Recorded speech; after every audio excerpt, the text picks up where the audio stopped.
Ambre sur sa bouche, secret dans la réserve. Les musées ne dorment pas, ils respirent par la bouche entr'ouverte des tableaux. Quand la dernière classe repart avec ses carnets froissés et que les gardiens se saluent d'un signe de tête apprivoisé, l'édifice change de langue. Le jour parle en audioguide, en pas mesuré qui prétend ne pas faire de bruit, en vitrine qui se polise l'ego à coups de microfibre.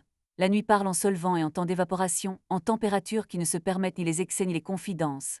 Les hôtes ronronnent comme des bêtes apprivoisées, les lampes de travail. Je m'appelle Julien, chef de l'atelier de restauration au deuxième sous-sol du musée. Mes clés teintes comme un chapelet que je récite sans Dieu, salle de dégagement, réserve froide, sèche, très sèche, la chambre des solvants, le local où nous gardons les chauds qu'on n'avoue pas tout de suite les tests, les tentatives, les erreurs pourtant éclatantes sur la photo. Mon bureau est un promontoire au-dessus d'un archipel. Tableau, pince de précision, pinceau en martre, coton-tige, gants en nitrile, un spectrocolorimétrique qui tient du capricieux.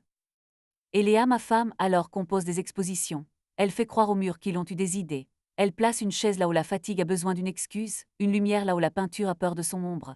Elle connaît les fleurs qui tiennent sans eau et les mots qui tiennent sans voix. Le mercredi, si nos orbites avaient la décence d'aligner nos humeurs, elle descendait me voir. Elle passait la porte coupe-feu d'un geste de reine, glissait jusqu'à ma table, s'asseyait sur le bord comme sur un muret familier, et posait son poignet contre ma bouche avant. Le premier signe n'a pas fait de bruit. À 02H19, la sonde hygrométrique de la réserve froide a noté une variation de 2%, rien, ou presque, mais la courbe s'est faite la malle pendant 4 minutes. À 02H20, le logiciel d'accès a consigné l'ouverture de la trappe de service sans badge. À 02H21, mon microscope s'est réveillé tout seul sur son mode préféré, celui où il oublie de dormir. Le matin, la lampe de Wood, polie comme un secret, a révélé un demi-cercle très fin sur le. 2 nuits plus tard, la réserve a toussé à la même heure. Le châssis G45, un paysage hollandais qui aime faire le difficile, avait roulé de 2 centimètres, comme un dormeur qui prend le lit pour l'océan. Sur le plan de poche où je note mes caprices, j'ai écrit « On nous vole des minutes ». Puis j'ai sorti d'un tiroir un petit sachet de poudre fluorescente que nous utilisons pour les démonstrations au public. À la brosse en un souffle, j'ai caressé l'intérieur de la poignée de la réserve, le dessous de la barrette de la trappe, le bord du. Et Léa est arrivée plus tard que d'habitude, bouche couleur ambre, robe pensante. Elle a volé une gorgée dans mon gobelet, a grimacé comme on sourit à un mensonge enfantin, puis a posé sa paume sur ma poitrine pour mesurer la tension. « Ton musée fait des rêves qu'il ne méritait pas », a-t-elle dit, les yeux sur la lampe de Wood. La nuit ne sait pas quoi faire de son silence, ai-je répondu. Alors elle colle des images dessus. Elle a penché la tête. Avant d'être honnête, elle incline toujours son visage d'un angle délicat, 30 degrés pour la vérité, 10 pour la catastrophe. Ma main a trouvé sa place au flanc de sa gorge, pas une prise, un salut, un vieux rite. Elle a cessé de se défendre, non comme une capitulation mais comme un choix. On devrait la voir, a-t-elle dit. La conversation, ai-je proposé, parce qu'il faut bien nommer ce que l'on craint. Ouverte, elle a prononcé posant le mot entre nous comme on pose un verre entre adultes. Pas la foire, pas la cruauté, nos règles, personne de ton équipe, personne qui me paie. On se dit avant d'agir, on se garde en premier, préservatif comme une religion, notre lit frontière, la réserve, ses yeux ont balayé, bénissant les étagères sanctuaires. Tu l'écris la liturgie, et tu me demandes d'être sacristain, ai-je tenté. Elle a souri de 3 millimètres, puis ma bouche a retrouvé sa place à l'amorce de sa voix et nous avons signé nos règles avec la prudence des gens qui respectent les murs. Le matin m'a rendu mon papier japonais au sol comme un moustique repu. Sous la poignée de la réserve, la poudre fluorescente avait dessiné un croissant pâle. Sur la barrette de la trappe, une constellation timide. Sur le bord du tiroir à scalpel, une bouche très fine. Et dans un coin près des racks à cadres, j'ai ramassé une épingle à cheveux en métal bon marché, brillante comme une étoile qui n'a pas appris l'humilité. Et Léa, elle, dompte ses cheveux avec des épingles noires, invisibles comme des serments bien tenus.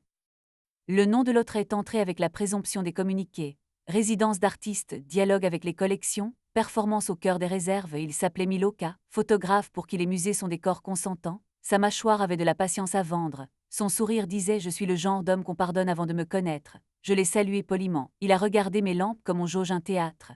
Ici on voit ce que les autres accrochent au mur, a-t-il soufflé content de lui. Ici on garde ce que les autres ne savent pas encore regarder, ai-je corrigé. Il a pris ma réponse comme une lumière qui ne le concernait pas. À la maison, la bouilloire a sifflé une phrase connue. Eléa a posé sa paume à plat sur la table, comme on calme un papier de soie trop fier. J'ai utilisé le mot que j'ai demandé, a-t-elle dit. Elle n'a pas rapetissé sa bouche. Je n'aurais pas dû entrer ça dans tes murs. Je l'ai fait, je ne recommencerai pas dans la réserve. À quelle heure a demandé l'homme qui vit de courbes de température et de temps de séchage. Ce n'est pas l'heure qui lave, a-t-elle dit, avec cette grâce qui m'obligeait à l'aimer mieux que moi. Nous avons tenu quelques semaines comme des citoyens appliqués. Elle parlait avant d'agir. Je rangeais ma poudre au fond parmi les objets qui savent trop. Milo jouait à l'artiste dans un écrin qui l'habillait trop bien. La réserve a repris ses courbes sages. La lampe de Wood ne disait plus que ce qu'on lui demandait. J'y ai cru à ce faux repos que les tableaux maîtrisent comme personne, une paix qui surveille. Un jeudi, 02h23, la trappe a noté un bypass 3S. Sur la rambarde à hauteur de hanche, lui va retrouver ses petites dents. Le couvercle d'une boîte d'éprouvettes, celle qu'on n'ouvre jamais, portait un cercle pâle. Sur le carton du banc d'essai, un baiser sombre brillant comme une confiture de cerise dérobée au vernissage. Et là, presque trop soigneusement plié, un ruban de soie couleur vin, pas à Eléa, trop bavard pour elle. Nous nous sommes séparés avec un respect poli. Eléa s'est trouvé un appartement avec une fenêtre généreuse et un ficus insolent. J'ai gardé ma tasse ébréchée, mon couteau d'atelier, mes gestes. Elle a pris la bouilloire bavarde. Sur le trottoir, elle m'a regardé comme on confie un animal à quelqu'un qui sait les mains. « Déteste-moi propre », a-t-elle dit. « Si tu ne peux pas, mets-moi dans un tiroir où tu ne vas pas tous les jours. J'ai des étiquettes », ai-je répondu. Elle a souri, j'ai presque tenu parole. Le travail m'a recousu de fils que je connaissais. Un stagiaire a confondu décapé et décapité. Je lui ai appris que la peinture ne pardonne pas l'ironie. Un cadre a gémi d'un bois plus fatigué qu'il ne le croyait. Je l'ai enveloppé dans du papier japonais comme on borde un enfant qui ment, avec tendresse mais en gardant l'œil ouvert. La réserve a recommencé à respirer comme un animal qui a compris les règles. J'ai dormi par tranches de 20 minutes, bu du café qui avait connu des heures meilleures, serré la main de gardien qui ça. C'est à ce moment que Salomé a pris sa place dans mon champ de vision, pas par éruption, par netteté. Restauratrice papier-carton prêtée par l'atelier voisin, elle est arrivée avec une boîte d'aiguilles d'os et un tablier qui racontait des passés propres. Elle sentait la gomme arabique et l'eau déminéralisée, une odeur de patience. Elle garde ses cheveux en haut pour que la gravité ne gagne pas toujours, et ses doigts parlent avant sa bouche mais jamais pour mentir. Elle a une petite cicatrice pâle sur la pulpe du pouce, une virgule qui indique la fra. Nous nous sommes vraiment rencontrés sur la table 5, celle qui s'entend mieux avec les papiers du Xix. Elle humidifiait un bord récalcitrant à la vapeur douce, appliquait un biseau de papier japonais comme si elle donnait un nom. Le bord veut du respect, pas de la force, a-t-elle dit sans me regarder. Tout le monde veut ça, ai-je répondu en lui tendant la spatule de buis qu'elle n'avait pas encore demandé. Nos doigts se sont touchés. L'électricité n'a pas cru utile de nous punir. Le premier baiser a eu lieu dans l'ascenseur de service, arrêté volontairement entre 2 étages pendant une manipulation qu'on a faite durer. Elle a posé sa paume sur mon sternum, pas un test, un salut. J'ai mis ma bouche au point où son coussin curve vers l'épaule, là où les phrases reconnaissent leur pays, et j'ai respiré là longuement jusqu'à sentir sa mécanique changer de rythme. Elle a gardé les yeux ouverts, non par méfiance, par joie de voir le monde tenir pendant que nous nous laissions tomber. Ma main a trouvé sa place au flanc de sa gorge. Avec Salomé, la précision s'est vêtue de tendresse. Elle aime quand mon pouce se pose sur l'artère de son poignet et qu'au lieu d'accélérer j'écoute. Elle vient s'asseoir à califourchon sur mes cuisses dans le petit bureau vitré rideau tiré, monte dehors, hôte qui chuchote et du bout de l'ongle elle dessine sur mon avant-bras des croquis de charnière en papier, non parce qu'elle en a besoin, parce que la peau aime apprendre des gestes. Nous avons écrit des règles que le musée pouvait bénir. Pas sur la table de travail, pas dans la réserve froide, pas là. Si vous attendez une vengeance, je vous décevrai. J'aurais pu compiler un dossier log, poudre 2001, ruban et le poser sur le bureau d'un directeur qui adore l'air de la justice quand il ne coûte pas trop cher. J'aurais pu laisser glisser une photo jusqu'à un journaliste qui se serait chargé de l'éthique. J'aurais pu murmurer à un mécène que les artistes qui oublient où ils sont ne méritent pas les murs qu'ils demandent. Mais la réserve est un sanctuaire pour la fatigue des autres. Elle porte des colères anciennes dans des cadres qui ne jaugent personne. Je ne la. Eléa et moi avons réappris la conversation sans les armes. Elle a gardé un contrat pour une scénographie d'automne parce qu'elle est excellente, et que je ne suis pas suffisamment petit pour imaginer saboter une lumière qui habille mieux que des excuses. Nous nous sommes écrits à propos de basilic insolent, de vie cruciforme qui se croit ronde, de pain au chocolat qu'un gardien laisse refroidir sur un radiateur. Fière de toi, elle a écrit un soir à propos d'un vernis que j'avais réconcilié avec la lumière. J'ai accepté les mots comme on accepte. Milo K. a continué d'être l'homme dont les gens pardonnent la bouche. Je l'ai croisé dans un couloir, il a levé 2 doigts d'une main qui sait déjà sa prochaine photo. Les réserves ont parlé, a-t-il dit content de sa phrase. Les réserves n'ont pas de bouche, ai-je répondu. Je garde des traces, elles gardent le reste. Il a souri en s'aimant. Le musée a persévéré à être ce qu'il est, un mobile de patience. Une visiteuse a pleuré devant une madone qui ne lui devait rien, je lui ai apporté une chaise sans faire d'histoire. Un gamin a collé son nez sur une vitre et a découvert qu'on peut aimer ce qu'on ne touche pas. J'ai décidé de croire en l'avenir 5 minutes de plus. Une fuite d'eau a essayé d'écrire son nom au plafond, nous l'avons corrigé avec des sceaux et des jurons propres.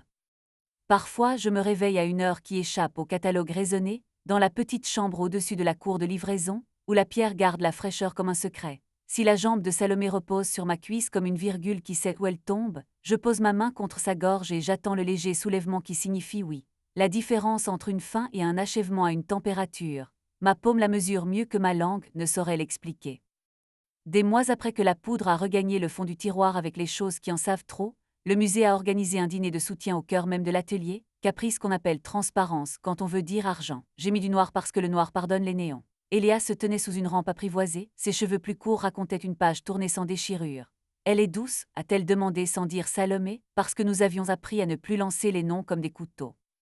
Elle est spécifique, ai-je dit. C'est ma façon de parler du bien, la spécificité comme tendresse outillée. Soyez bon, a-t-elle répondu, non comme une bénédiction, mais comme un plan d'entretien. Nous avons trinqué à l'eau, seule boisson qui n'essaie pas de vous convaincre d'une histoire. À quelques mètres, Milo racontait sa légende à des donateurs qui voulaient fixer leur âme sur papier mat. Il riait, il lui pardonnait en avance, qu'ils gardent leur indulgence. Moi j'avais mieux fermé la trappe, remercié d'une caresse une table qui avait porté nos mains, accepté une paume sur mon sternum qui ne vérifie plus la tension, mais la continuité. Les musées n'ont pas de morale, ils ont des fiches d'état, des traitements, des constats, des nuances. Aux stagiaires qui passent comme des comètes, je dis ce que je me murmure quand la lampe de Wood allume ses étoiles, observe, teste, consigne. Garde les sanctuaires sacrés, ne pose pas tes certitudes sur un vernis encore tendre, garde des traces, pas des rancunes, rappelle-toi que les œuvres ont survécu à pire que nos fiertés. Au petit matin, j'aime ma dernière ronde comme une chanson que le bâtiment me chante en retour. Je passe la main sur le bord de la table 3 comme on flatte un vieux chien reconnaissant. Tout est en ordre, je souffle à la réserve qui est un autre nom pour ma cage thoracique. Les diodes rendent leur assentiment vert modeste. Je coupe la haute dans l'ordre, je ferme la trappe, je tourne la clé, mon métier couché dans un seul geste et je monte vers la cour où la pierre blanchit. Fois Salomé m'attend près des racks à cadre, un crayon coincé dans ses cheveux, des mèches qui sentent l'eau et la patience.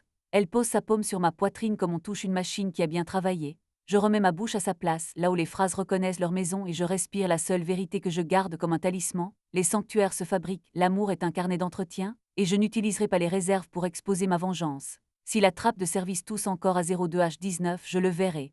Je décide.